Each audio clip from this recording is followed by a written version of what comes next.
পুলিশদের ভয় কাকে দেখাচ্ছেন? ওকে কি দেখাচ্ছেন? আমাকে দেখান। সরকার বাবু, আপনি আপনার ছেলেকে সামলান। মদ খেয়ে মাতলামি করতে হলে ও ঘরে গিয়ে করতে পারে। এত লোকের সামনে আমাদের সম্মানহানি করতে চাইলে আমি কিন্তু ওকে ছাড়বো না। কি করবেন? পুলিশে দেবেন নাকি গুন্ডা দিয়ে মার খাওয়াবেন? তা পুলিশ গুন্ডা সব কি আপনারই কেনা নাকি? আমার কোনো চেনা কেনা নাই। মিস্টার সরকার, আপনার ছেলে মদ খেয়ে মাতলামি করছে আর আপনি ওর হয়ে ওকালতি করছেন। মদ খেয়েছে? ও মদ খেয়েছে তো? কত মদ খেয়েছিস তো বাবা, কত?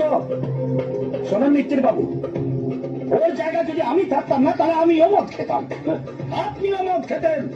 কেন জানেন? কারণ মানুষ সব আঘাত সইতে পারে, ভালোবাসার আঘাতটা সইতে পারে না। কথা বুঝছেন?